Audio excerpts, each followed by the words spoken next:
Hi. Hi, this is Sharon Loudenbach with Life in the Suburbs with Sharon. I am a wife and mother, and I'm a resident in White Marsh Township. I am a real estate agent with Compass Real Estate in the Philadelphia suburbs. This podcast came to be because I realized over the last, actually, my entire life living in the Philadelphia suburbs, and now the last 10 years selling real estate all over the Philadelphia suburbs, how many really, really cool people that live and have businesses here. And I've decided to spotlight some of those people and businesses on my podcast. Before we start and I introduce our guest, I want to give my little tidbit of realtor wisdom for the week. I was recently asked about if I was a new home buyer, first time home buyer, what would be the first thing to kind of conquer or check off your list? And it was a very simple answer. The answer came super quick to me. Make sure your finances are in order. Do you have a residential mortgage advisor? And if you don't, I have a couple to choose from. You really need to make sure there are people out there that are home hunting, that are wasting their time, and sometimes their real estate agent's time, visiting homes, scrolling the internet, and they don't even realize that they cannot afford to buy a house. They haven't put their finances together at all. They haven't had their credit score checked. And it really is a waste of a lot of people's time. So you really want to make sure I always sort of suggest around 6 months ahead of time before you're really getting serious to do that, to get in touch with a residential residential mortgage advisor, and have that conversation. It's a 45-minute conversation. Do it. I have some people to refer you to. So send me a DM if you need that introduction. So we are talking today with Alison Seponara. Hi, Alison. Hi, how are you? Great. Welcome to Life in the Suburbs with Sharon. I'm so excited to be here and thank you so much for that wisdom because that was actually a question I had for you. That was So, it was Alison's question, actually. so thank you. That was amazing. Yeah. So Alison is a licensed therapist and anxiety healer, and she's the founder of the Anxiety Chicks. Alison and I met years back through a women's networking group in King of Prussia, and we've remained friends for years. And I've watched Alison grow her private practice as well as develop the Anxiety Chicks podcast. We have so much to cover, so we're going to get started. Yeah. Yeah. As always, let's start by telling our listeners a little bit about you. Just share with our listeners sort of your career path. What's gotten you to where you are today? Yeah. So it all starts with eighth grade, if you can believe it or not. I love to share this little fact about me because it's so funny. But in eighth grade, I was most likely to be voted to be a therapist. And it's so random. And I who wish does I that had in that eighth grade? book that I wish I had that yearbook that would say what I was going to be when Yeah. I Yeah. And I remember thinking back then, well, what really is a therapist? I didn't know. So I'm 43, and the good thing about the last a decade or so is that mental health is being talked about a lot more. But I feel like back in 70s, 80s, it wasn't as prevalent. So I was just thinking, what is this? Okay, I don't know. And then as I grew up, my mom actually was a school counselor, and she went into private practice as I got older. So I got to learn a little bit more about therapy. But I always knew I loved human behavior, right? I always loved. I was the person that everyone would come to with their problems, and I would listen, and I loved it, right? That's how like every therapist kind of starts. They were always that person in their friend group. So I didn't really know actually that I wanted to be a therapist. I was in college for like marketing and didn't thought I wanted to be, in business and stuff like that. And then I took one psychology class and I loved it. And I was like, okay, well, I want to go full force. I want to get a master's. I want to do all this. So I ended up working in like it was more of like a social work role, but it was in the inner city, and I did psychotherapy in the inner city. And then I got a school counseling certification. So I did school counseling because I love education. And then after all of that, I had a lot of different experiences. I really wanted to start a private practice. So I started my private practice back in like 2018 or so. And I really just wanted to work for myself, really. And then after that, I started this kind of like social media brand that I didn't know would blow up. But, back in the day, about 6 years ago, there weren't really any mental health people on social media. Now it's like saturated. But it was me and maybe like five other therapists on Instagram at the time talking about anxiety and mental health. And I knew that I had something there because I am always someone that wanted to talk more about mental health. I wanted to spread the word. I wanted to create community. I want to make people to feel less alone. And my brand just blew up because I think there wasn't really anything out there at that time yet. And I was just really a pioneer in that. So, and it continues to grow. And so then the anxiety healer was born. So here I am. Great. So you jumped a couple steps ahead of me. So let's just backtrack Okay. a Okay. second here, right? Because there's so much that you just kind of threw in there that like I really wanted to like pull apart a little bit because Okay. Sure. Yeah. one thing that you said, which really hits me a lot, I haven't seen a therapist in a lot of years, but I really appreciate them. Probably should get one. But I really get it. And I'm like so proud of like the people of our country that are embracing it now.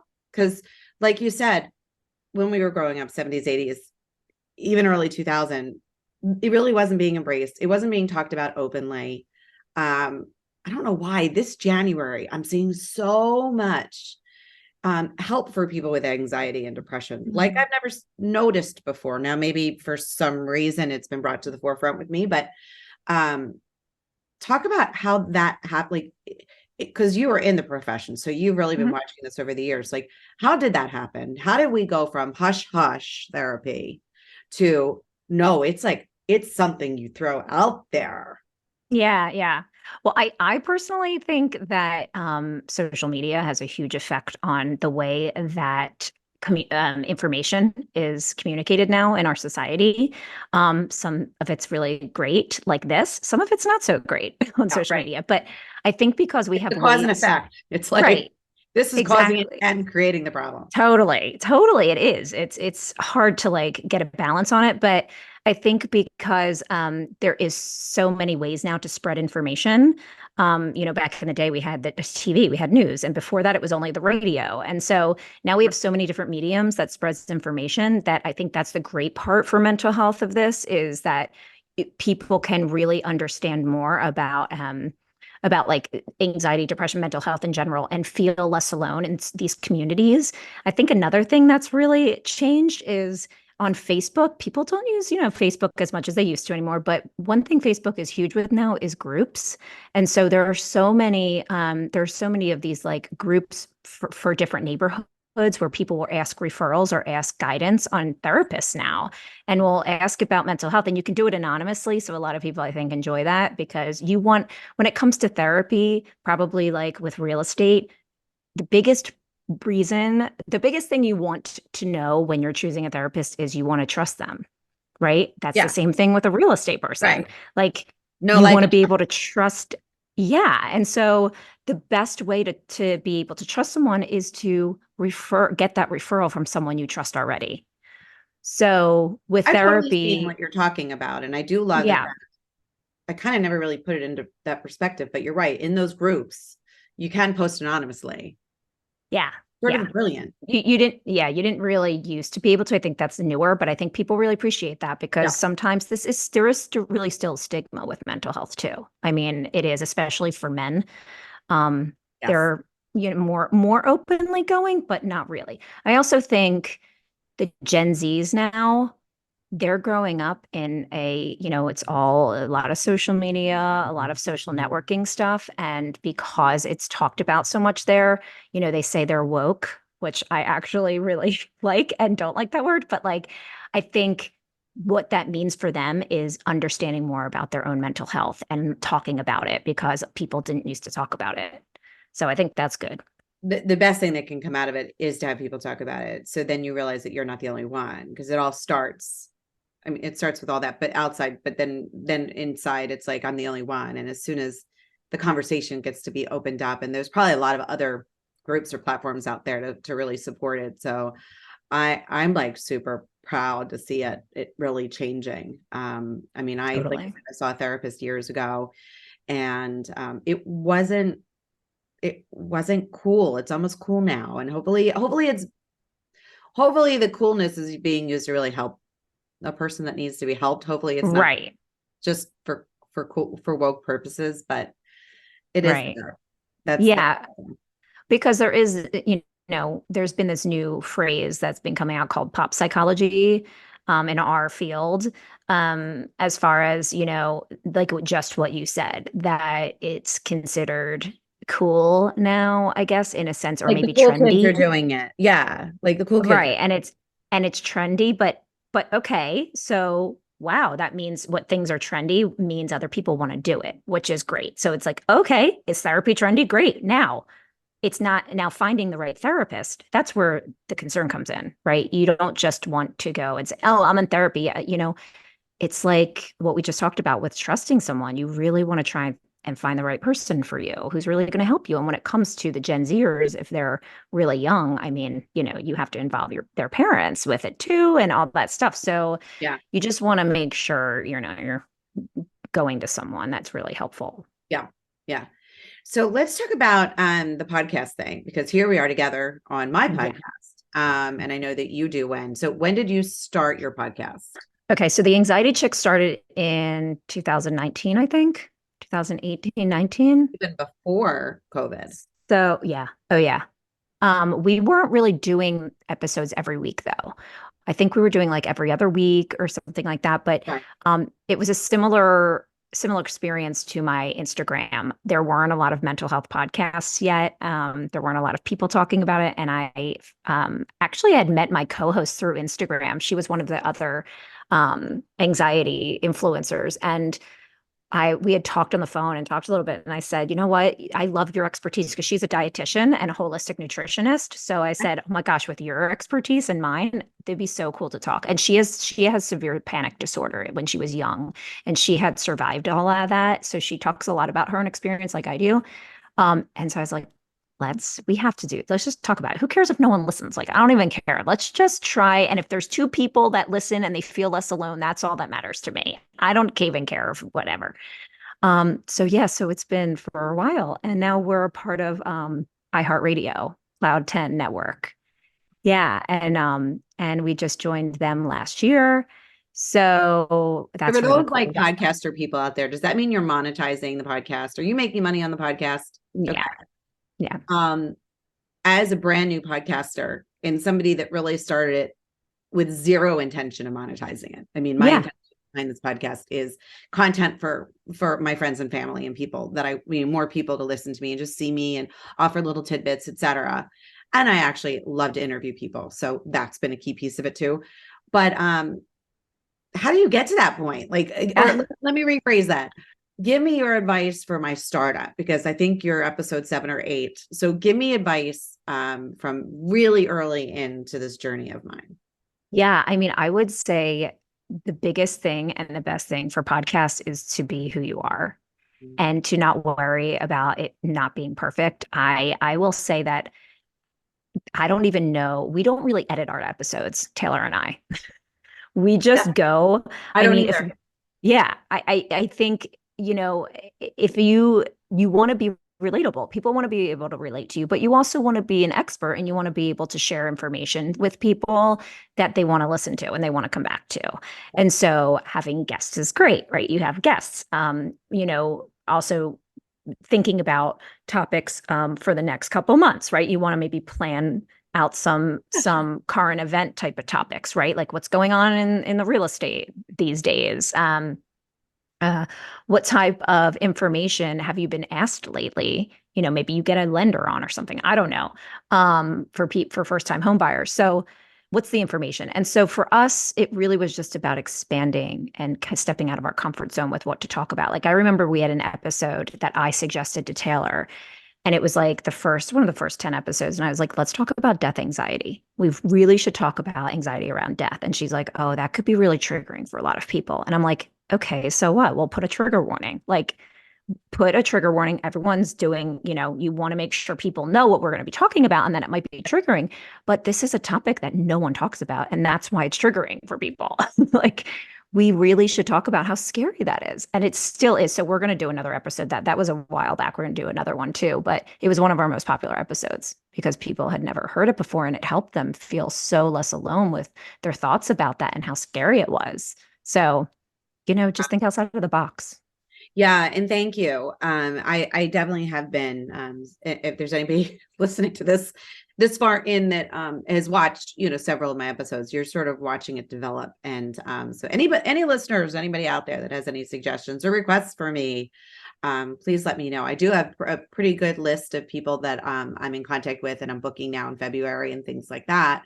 But if anybody has any suggestions, because one person did reach out to me and say, I think we need more real estate content. And that's when I added in Realtor Wisdom, that little bleep, that I did in the beginning, because I didn't really have anything real estate on it before. So I've added that in. So any content recommendations, I'm definitely open to. So that's cool. Yeah, yeah, that's a great idea too. Yeah, getting feedback from people. Yeah, always. Okay, so moving on. Where are most of your clients? Have you been able to branch out further since people are so comfortable now with Zoom?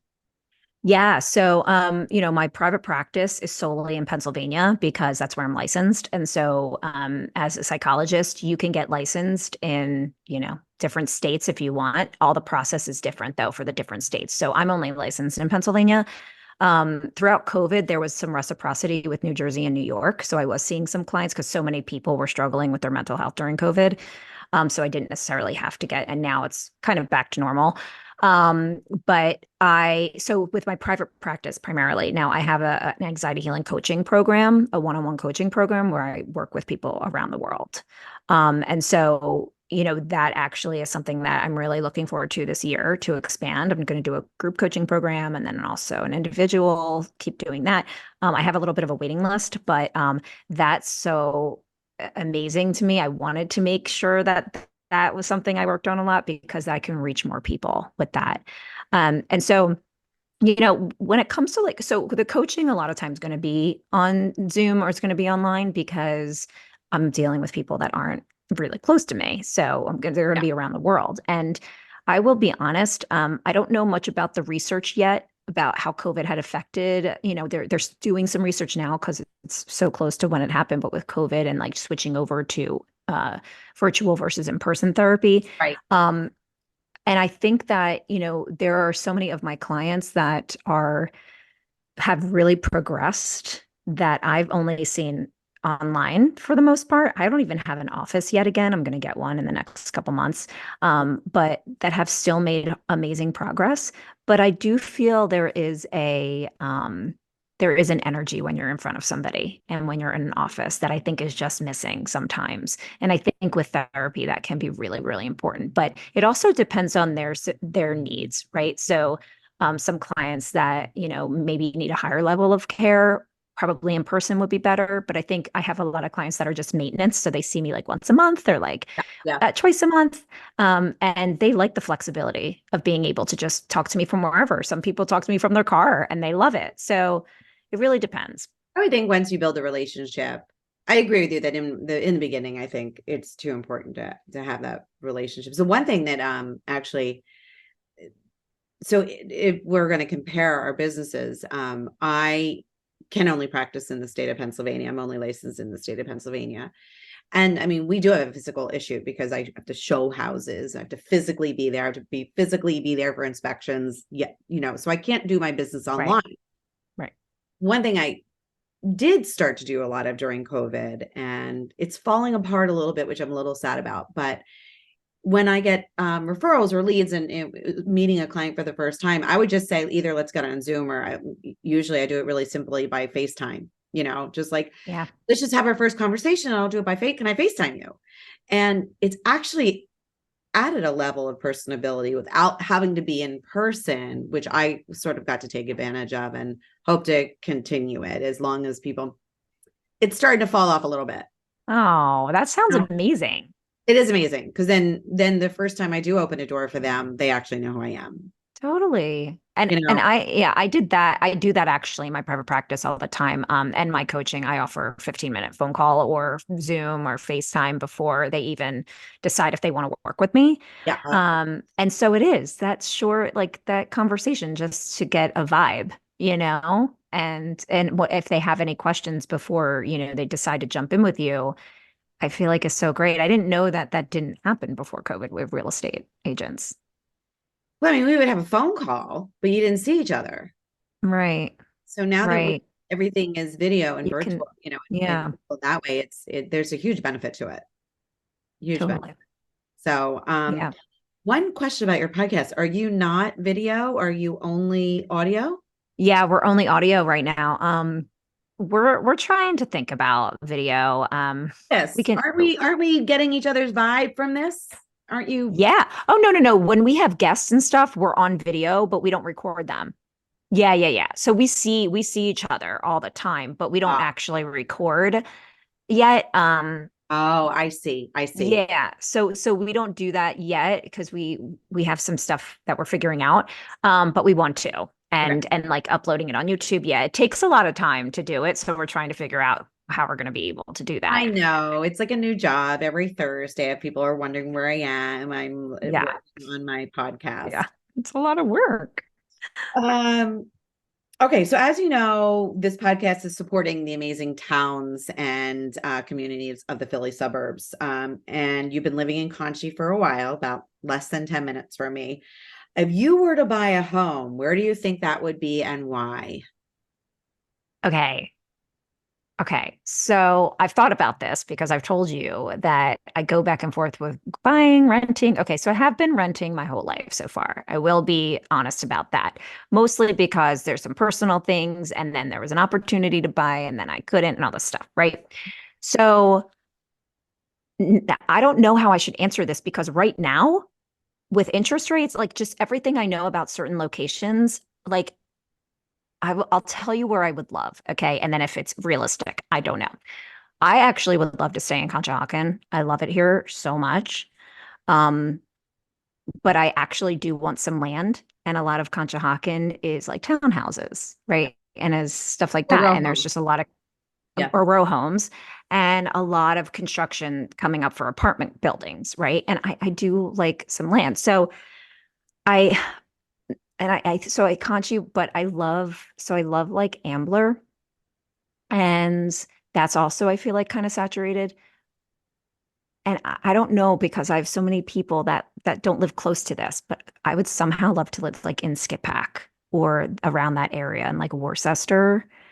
I grew up till I was 6 in Worcester. My dad like built this house for us on like this farm, and I remember it and I loved it. And I go back and look at it sometimes, and my parents still have friends over there, and I just drive around that area and just think about just how it like speaks to me. And I'm very holistic. I'm very spiritual. I love nature and the outdoors. And so I always think of that area as just something special to me. So I don't know if I could go that far. I know it's not that far. It's about 25-30 minutes from Conchi, but from like my mom and my sister, it's like 40 minutes. And my dad passed away last year, so my mom's like by herself. I just think about different things, and I'm sure everybody does when they think about buying a place, right? But I do love Montgomery County. Ah, I do love Montgomery County. I really do. I think that, I was born in Bluebell. Grew up here, and I think Montgomery County is such an area where people might leave for a little, but they always come back. Like they just want to be, it's just a very close community. So I love Montgomery County. yeah, it's home, right? So I grew up in Yeah. Villanova, like on the other side of the river. Yeah. Uh, and then we moved here 25 years ago, and literally within a couple of years, because my husband and I are both from Lower Merion. So when we moved here a couple years into it, like having the kids, we're like, we're net. You could hand me $1 million and I'm still not going back to the main line. Like I just love something about these. All of our towns are kind of small and kind of hokey. And I'm always talking about like Lafayette Hill and, the old ale house and our little Wawa Mhm. and Miles Park and like all that kind of stuff. So, um, yeah, your search is very common. Just Of course. a I lot of mean, people want to move into these boroughs that are regentrified, are gentrified and everything. So yes, they are saturated, but things will change. When it's the right time for you, you'll find the right place. You'll work with yeah. whomever it is that you choose to work through what really your top priorities are, and you'll find the place. But I just always love to know like what makes all different people's hearts like warm. So I get it. I love that question too, because it actually did just make me think again right now. I hadn't thought about it in a little while. And then I was someone who lived in Center City, Philly for a long time in my 20s and 30s. And so when I moved out of the city for the first like 5 years, I was like, when can I move back? I miss it so much. Like I miss the city. And honestly, I want to move back at some point, maybe when I'm older, like and retiring. I still love that city vibe, but I want land and I want, Yep. quiet and I want a porch and, Yep. all that stuff. So You'll get there. yeah, I think so too. Yeah. So moving on, I want to give we're starting to, come to the end of this, but I want to make sure to give Alison Seponara therapy or therapist your plug. So Oh, go yeah. ahead, give the listeners your plug. How can they reach you? And do you have any upcoming events that you want to talk about? Yeah. Well, so definitely follow me at the Anxiety Healer on Instagram and TikTok and Threads and Facebook, all of those fun things. If you're interested in therapy or if you just want a consultation and you're just looking to learn more about therapy or anxiety healing, you can go to AlisonSeponara.com. That's my private practice website. So for anyone in Pennsylvania. I have a new website coming up in like probably 2, 3 months, theanxietyhealer.com. It's not ready yet, but that will have all the information about coaching and everything. Um, and also the Anxiety Chicks, you can find us on all streaming platforms on the podcast. If you also, like Sharon said, if you guys have any topics that you would like us to do, if you've already binged all like 200 episodes, let me know. And yeah, and you can just send me an email at Alison Seponara LPC at gmail.com. If you have any other questions, you can always just email me back and let me know if you're looking for a therapist or if you have any questions about it. And I can totally answer them for you. But yeah, I have exciting things coming up. Oh, and buy the Anxiety Healer's Guide, my book. I have a book too, you guys. I forgot to That's talk about that. true. Yeah, we didn't talk about that, but That's okay. No, there's a lot about it on my podcast. So go ahead, listen to that if you care. okay. But the Anxiety Healer's Guide, I'll send Sharon the link or you guys Yep. message me. There's also a Instagram page, the Anxiety Healer's Guide, and you can find all holistic coping mechanisms and mindfulness tools to calm the mind and body. So get that too. Anywhere it's available, Amazon. Does anxiety cover, I should have asked this earlier, but does anxiety cover claustrophobia? Yes. So it's not, that's not the actual diagnosis like in the DSM. I forget what the diagnosis is though. The DSM changed within the last 4 years, so everything's different now. Without being technical, I go to But Paris and I'm told to but go up yeah. an elevator that's smaller than my Oh yeah. husband and I together. And I was like, nope, nope, Yeah. nope, nope, Yeah. nope. It's basically, a fear. It's one of the fears and We'll talk phobias. about It's underneath that umbrella. we'll talk about this offline. Yeah, That's yeah, yeah, yeah, yeah. Totally. something I got to accomplish. I did get up in the elevator though. I did. Like Good. I did. Anyway. And that is so common too, by the way. You're not Oh, these alone. are like So common, small spaces. Yeah. yeah. Okay, so this is time to turn the table. For anybody who's been watching my podcast, you know that at the end of every interview, I let the guest ask me a question. So this is your turn. Ask away. Okay. So it's like a two-parter. Okay. All right. What would you say is the most anxiety provoking thing about the process of buying a house?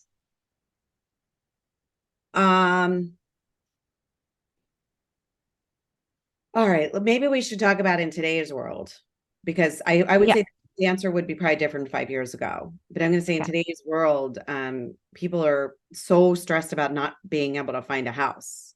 The inventory is so historically low, like almost Yeah. never. It's like, like a 3-week inventory or something. It's ridiculous. What's natural is like a 4 to 6 month inventory, and we're down to like weeks of inventory. That's it.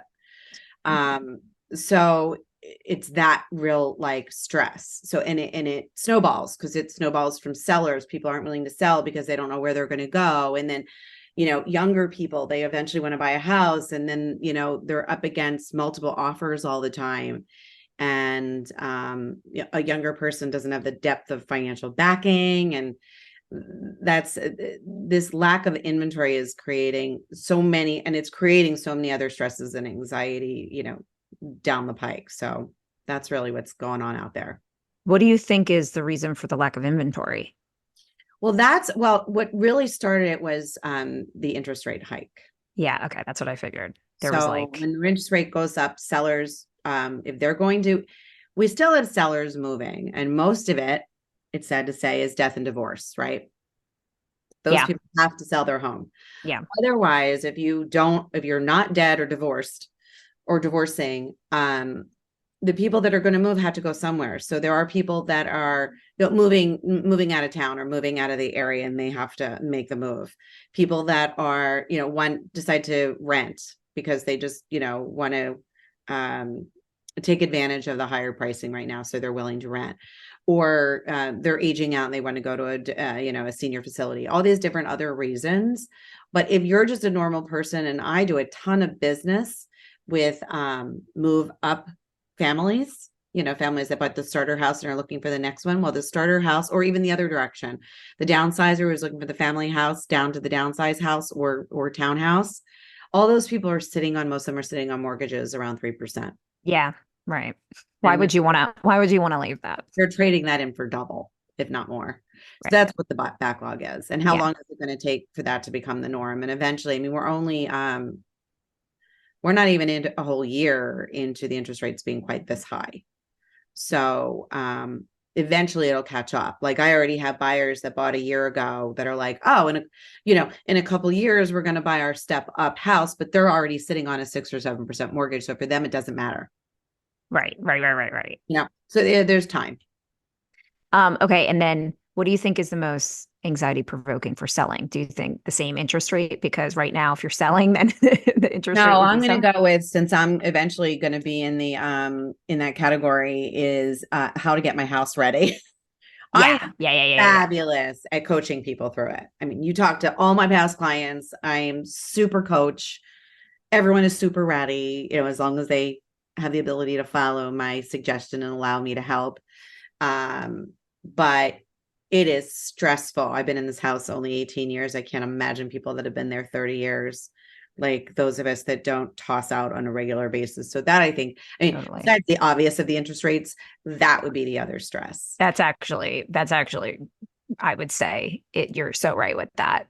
As far as leaving a house, you have so much to, I mean, I just did that with my mom too, like 2 years ago. And oh my gosh, I mean, you can't even imagine how long it takes. And it's crazy. I mean, we have people that can help. I mean, Well, right. So my mom did too. Yeah. That'll use downsizers, and if you can, or children, that's what we're here for.